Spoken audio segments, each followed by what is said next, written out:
Hi, this is Dr. Kelly Donohoe, and today I would like to talk about how to get your needs met. I had a lot of ideas today about what I wanted to talk about, and you know, I think I just changed my mind. I am going to talk about that, but not today. I want to talk today about magic. I know that might sound a little bit strange, but I do. I want to talk about how we meet how we get our needs met, but in a different way. So, I do have, of course, ideas about ways that help people get their needs met in very operational and concrete ways. But there's also a twist to that, which is a little bit magic and it involves some belief. Sorry, I thought for a second maybe I had something in my mouth there. That things are going to happen. So, I think we should start there as a baseline. So I'm completely changing what I was going to do. Of course, I could stop the video and redo and get rid of the teeth part and all that, but that's not real. So here we go. I'm plowing forward. Just got home from my walk and I've been thinking about this and oops, I didn't even turn off my phone. I'm sorry. And I want to share with y'all this idea that I have and that I'm struggling with right now. So let's talk about the idea, which is sort of an underlying theme for my life. And I've been thinking about it all week. I posted something a little while ago about being selfish and what that means. And it's an idea that I've been playing with. So when you want something in this world, there are thoughts that you have immediately and feelings attached to it. Now, I've talked before about whether you're a thought first person or a feeling first person, right? So, a lot of times it happens so fast and simultaneously that you can't even tell. So, when I get an idea for something that I want in the universe, big things or small things, I get excited next because I feel like it could happen.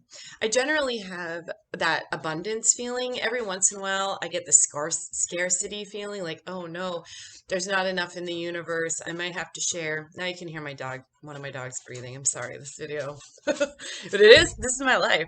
Um, so, that feeling of scarcity, it's what makes people mean. It's what makes us hold everything all up in each other. So, if you don't know a lot about the ideas of abundance and scarcity, I'm sure you probably know what the words mean, but there's really cool ideas around how you operate in the world about believing that there is an abundance and that it will continue and that it will flourish and there is enough for everyone, or the idea that you kind of have to keep things to yourself and protect what you have because it could all be taken away. Now, of course, right? We come to those feelings of abundance or scarcity based on both our histories, our temperament, right? Like how we came from the factory, who we are as human beings, but also, of course, have we had enough in life? Have we not had enough in life?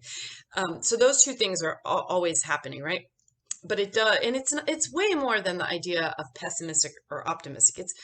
It's very encompassing about how you operate in the world and how you see things. Do you think that we should share? And of course, these are overgeneralizations. Or are you trying to, keep things close to the vest and protect what you've got there? So, of course, we're all a mix of both. But the first thing I want to say is that when we send things out to the universe that we want, and in my way of thinking, every time you have a thought or a wish or a desire, that is a strong and powerful bit of energy that gets sent out into the universe. And we have to be careful and thoughtful about what we send out there because that's what you're going to get back. Now, is that science? Not yet. But lots of people, these are ancient beliefs. It's not like things that I just came up with, right? There are so many beautiful ancient traditions and ways of thinking and knowing about this sort of energy transfer and what we send out and what we get back. So if you start from an abundance framework, then you're already thinking there's enough. There's enough for all of us. And yes, there's a bazillion million people on earth, but there's enough for all of us, and that positivity creates positivity, and that if I work hard, right, and keep going out there, that good and positive things will happen for me. And that generally speaking, is it a trick of the mind that even when things aren't quite what I imagined, or they come back in a way that isn't what you thought, but you're sort of prepped to be positive, that things will be positive? Yeah, that's a mind trick. You got me. And you know what? Fine. I'm one of those people that believes that positivity can help you have a healthy life, and that actually is science. So the first thing is abundance versus scarcity way of thinking, perspective, right? So where do you start? So it's important to know that about yourself. One is not better than the other, but awareness is always good. So knowing that about yourself.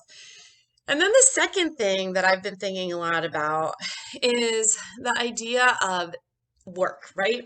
So, if you're lucky enough and you've created a life, I've been able to create a life. A lot of people, right, have minimal or no choices, where you like what you're doing and you feel passionate about it. That's great. But no matter what you're doing, even if you're making small, tiny steps towards whatever goal you might have. So first, you believe that there's enough and that what you want and long for, you can have. The second piece is that, of course, you have to work towards it to get there, right? Some days I'm so tired and I think to myself, I've done so much work in my life. Can't that lead to someplace? Well, no, sort of. It's now the plateau on which I stand on, but I have to keep going. We all have to keep going. So I've said before, my mantra is step by step. So piece by piece, step by step. I think that to myself, little by little, all of those sort of variations of the same theme of making forward movement. Another way that I like to think about it, and I get really excited when I do this, is little seeds everywhere.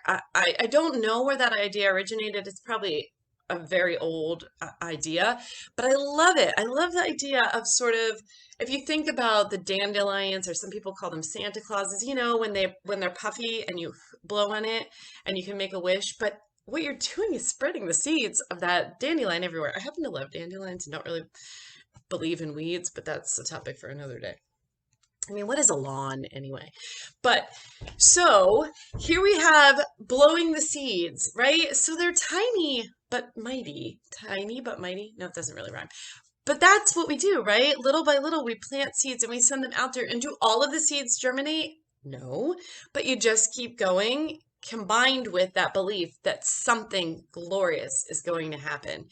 And then that third piece is to really live and dream and visualize like you've already kind of, like it's happened.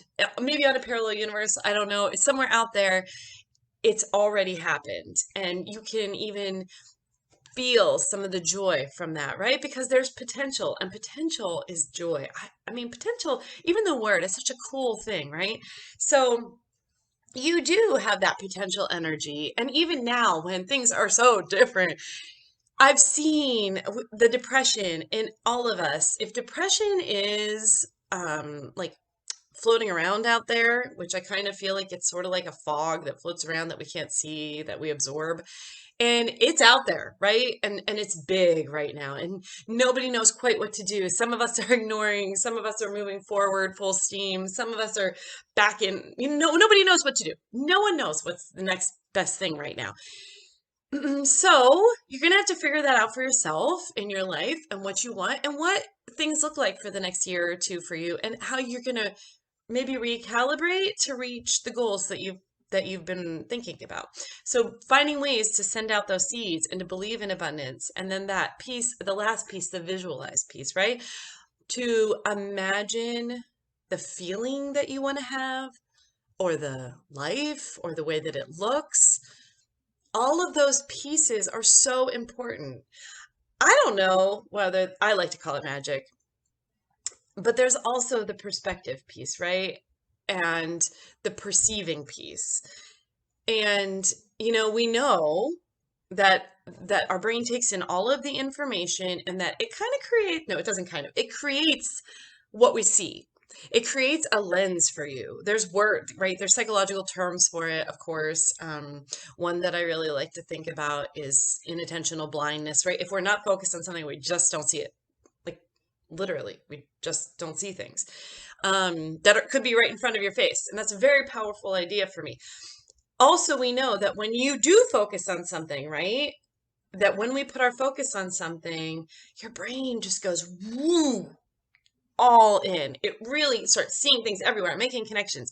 That is what it's built to do. So when you visualize, yes, do I believe that it's magic energy that you're sending out? At the same time, is it also, currently proven science that that is how your brain works? Yes. So whether you operate with both of those theories or one, there's something for you there. So again, the three pieces are, do you believe that what you desire you will have? And the second piece is to start doing the work, sending out the seeds little by little, moving towards those goals. And the third piece is to visualize that goal that you have and then to hold that in your mind and allow the joy from that possibility and that potential to fill you with warmth. I just did it. I'm doing it right now. It feels really good. Okay. So I went a little sideways from what I planned to talk about today, but don't worry, I will talk about how to get your needs met because that's super important. Good luck out there, and I'll see you soon. Take care. Can she figure out how to turn it off? No one knows.